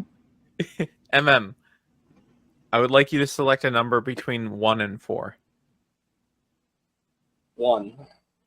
Your monster is Megalon. Ooh, okay. I can work with this one.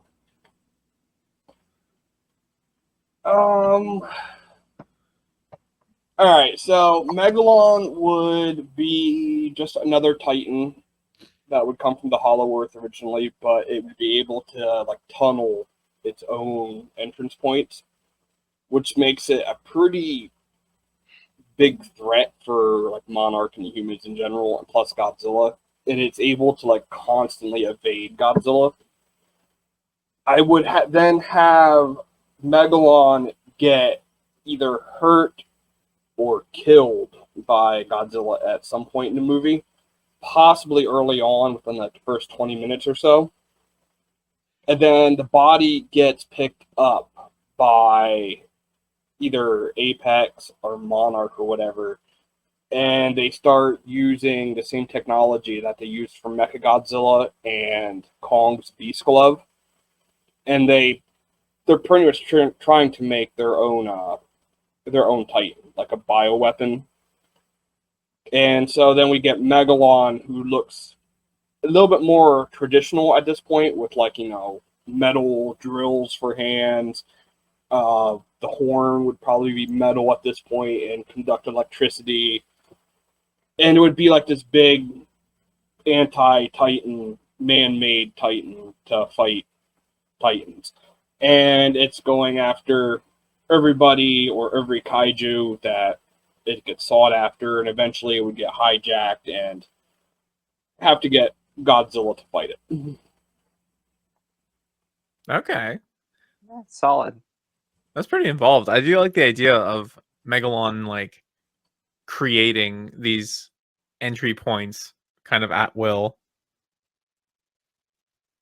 I've thought about having Megalon in the Monsterverse more than once, so Okay. yeah, this is kind of a dream monster. I would like to see a Monsterverse story centered around Godzilla, where it doesn't feel like the entire planet is like, endangered.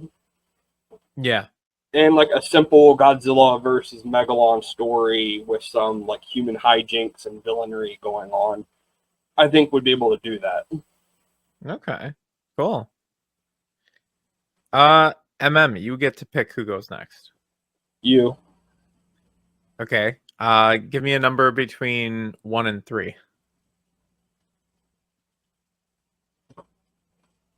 3. Didn't I do 1? Yeah, but now there's 3 Oh, okay, options yeah, left. all right, yeah. Yeah. Okay, so number 3 is Baragon. How would I do Baragon? I And now feel like you get the Manda of this one. I a little bit, yeah. Yeah, I think I would make Baragon. Oh, I'm actually stumped. I'm actually stumped a little bit here. This is the Manda of this episode. I have an idea. Ah.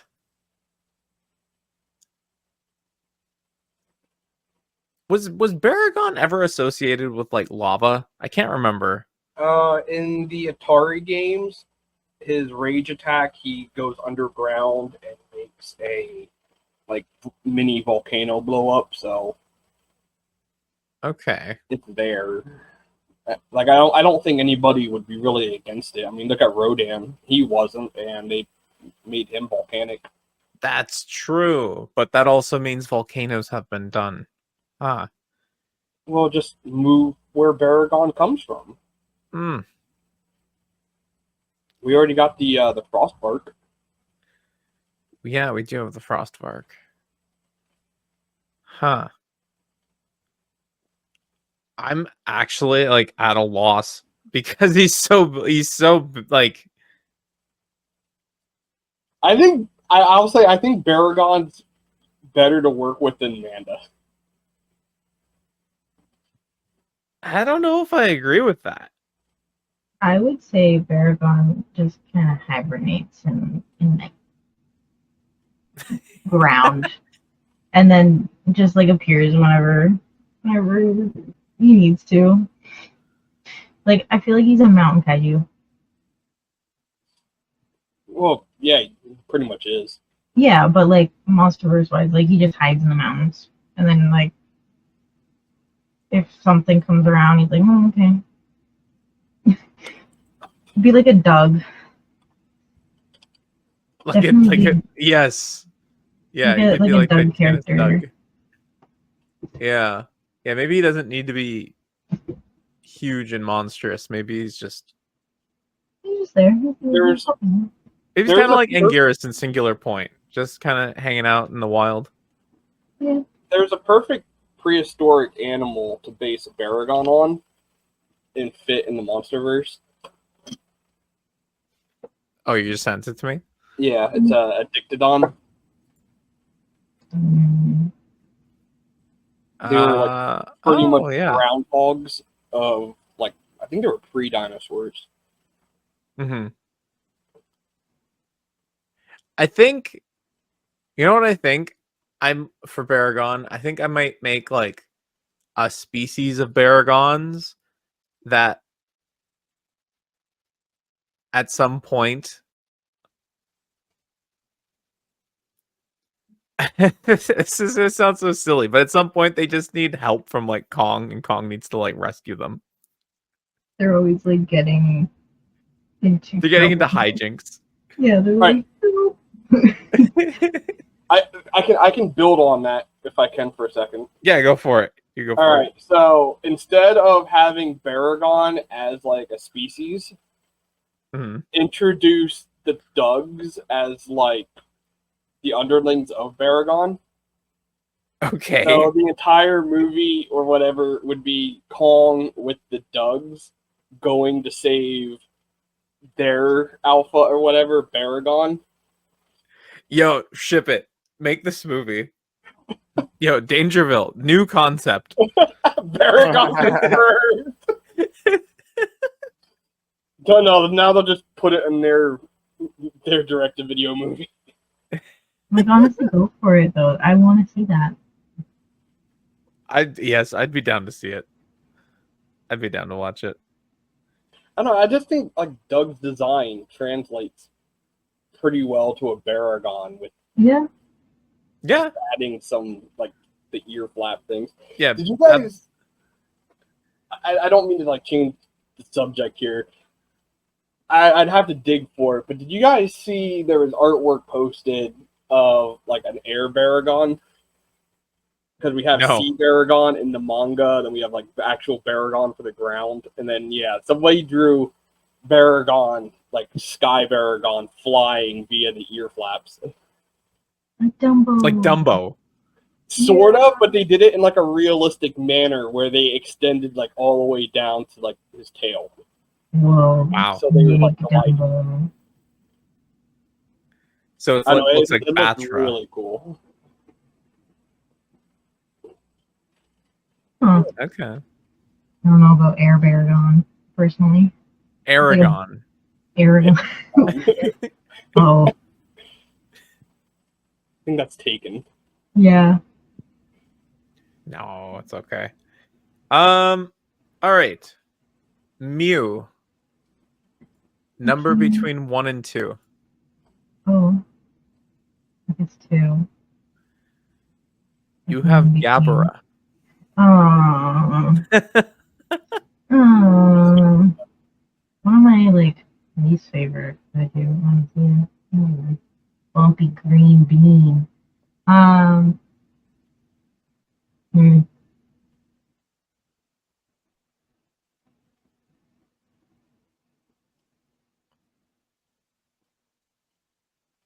He is in the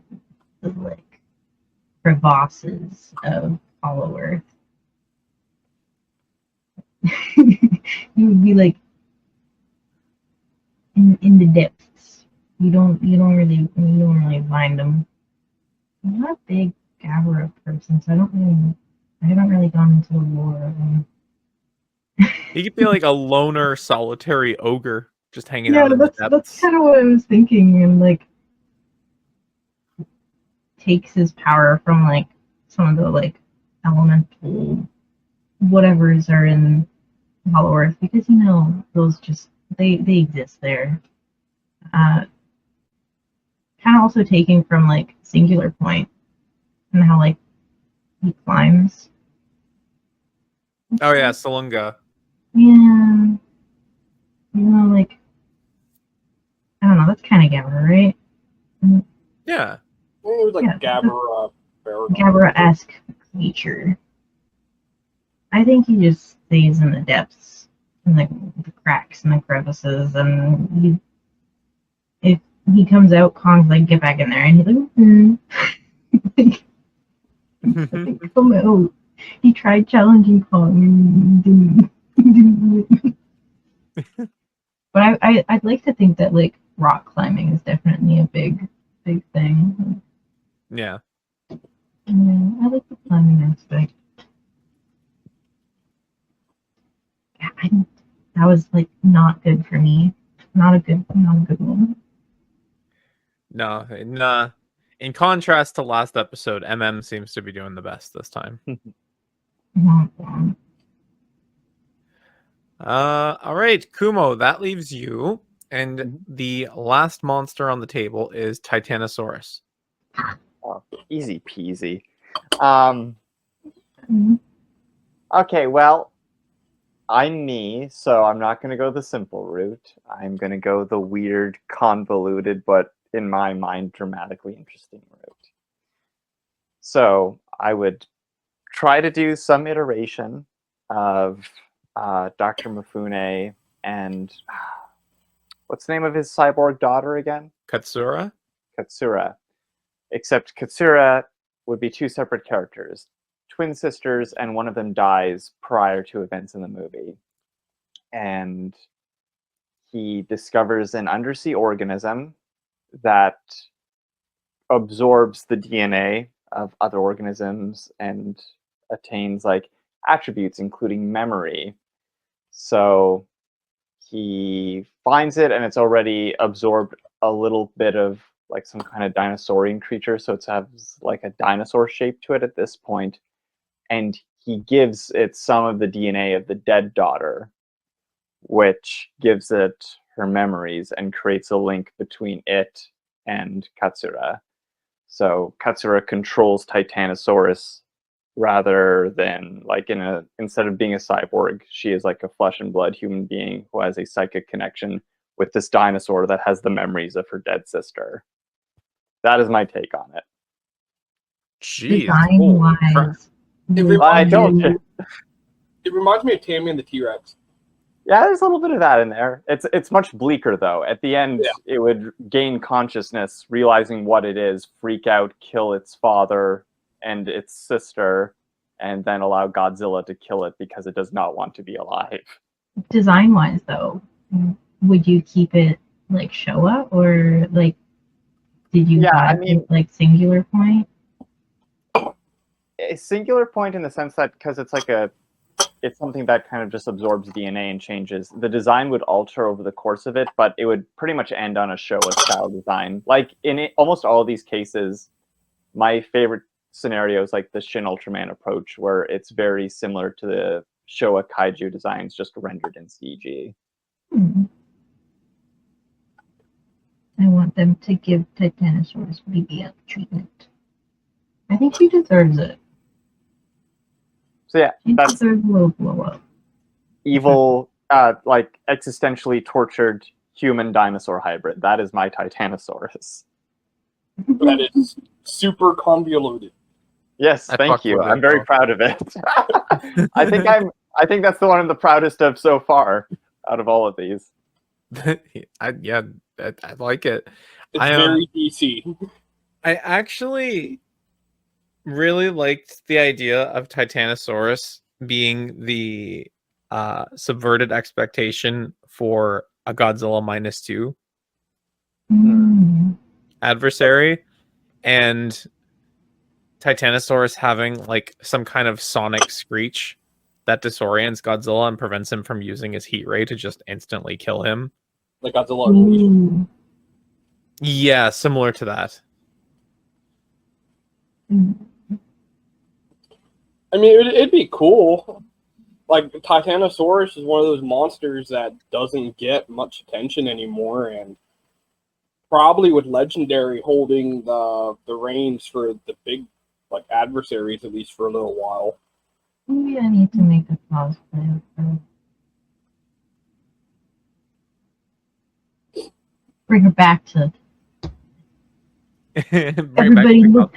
Yeah, not cosplay, but like bring Titanosaurus back to everybody's eyes, because honestly, big fan of Titano. Titano needs more love. As soon as Mondo starts making Titanosaurus finals, my financial situation will be terrible. But what if they're $500? Even more so. $500 Titanosaurus for Mondo. Well, look, they're not spiral. Okay, like yeah, but those evolve. yeah, those are 190. If it makes you feel any better, if anything happens to me, you can have my D for real and X Plus Titanosauruses. I already have both, so you guys can have them. Yeah, so Canuck can have them. Okay, can you write it in your will, please? Yeah, write it down right now. I'll get right on that. Yeah, call your lawyer. Yep. The first we have it on recording. Yeah, do you want my Bandai too? And I want all the Titano merch. I have a Marson, a Bullmark, a Recorder. I don't know. I'm not trying to flex. I'm excited for Super 7 to get to Titano in reaction, and I want all the Titano repaints. Okay, so question. Who do you think has a better likelihood of getting a Ultimates figure? Titanosaurus or Gabara? Titanosaurus. Why? Titano. So two reasons. Brian has already said that he's not convinced an Ultimates Gabara can happen. Why? What do you mean why? Like, why can't I've made like 2 videos talking about why. Yeah, I know, but we're on like a podcast now. We might have new listeners. Plus, I forget. Okay. This is going to be a long one for you to edit, Canuck. I'm so sorry. Jesus. Yeah, it's already 2 hours into this. Already, yes. So the whole thing is that the Ultimates line relies a lot on casual customers buying these figures. Like we all say, like, oh, you know, like every Godzilla fan's gonna want to buy a Gabara, and that's Yeah, that's like I almost remember this. yeah. It's like I did a poll. It's like 25% of people don't want Gabara, like in any shape or form. And so these character designs, they need to be appealing enough that like casual customers will buy them as well. Like minimum order quantity for ultimates are in the thousands. They need thousands of people to be buying these things. And you think people would line up for Titano? Yes. I think people will line up for a cool looking dinosaur. Yes. What about a cool looking ogre monster? No. Lumpy P What's wrong with monster. Lumpy? Because if I look at both of them side by side, I'm going with Titanosaurus design wise, not knowing any like lore or like where they're from, and just looking at them design wise. Titano looks cooler. Yeah. Yeah, and Brian has said that they're gonna get to Titano in reaction, which is good. He said he thinks he can get to Gabara in reaction, along with Kamacuras. Thanks. I thought they already planned out to like all the show stuff. I was like already hyped up and hyped them all up. Well, it's about like even in reaction, which is a lower risk. There are some characters that are not going to sell well. Like he's also show him O'Gara. Yeah, but Showa O'Gara looks cool. What's so no less cooler than Gabara? They did Minya. They did do Minya, yeah. Yo, okay, but Minya sold like compared to the rest of the wave, like really well, which I don't understand. Well, see, there you go. The uglier the monster, the better the sale. It's the there son you of go. Godzilla. So yeah, but it's not being marketed as Son of Godzilla. The casual person that sees that is like, what the fuck is this? It looks like a turd. It's not marketed as Son of Godzilla. It's just Minya. And on that note, do we have anything else we want to cover? I mean, I could go on for a while, but 4 hour long. For the sake podcast. of future editing, Canuck. Yeah, we gotta give you some job security. Oh god, this is not my job. I barely have enough time as it is. Yeah, I don't envy you. Yeah, I guess this would be it. Canuck. Perfect. Well, thank you all very much for joining us on yet another one of these. Oh, and big thanks to Executive Hamster for doing the KWO banner. Yes, thank you, Executive Hamster. Appreciate it. Seen it, but thank you. All right, I'm gonna see it soon. yeah, I'm pretty sure I showed you it. No. Post it in the Discord, MM. All right, I thought I did. All right. Good night, everybody. Night, everybody. Have fun. Take care.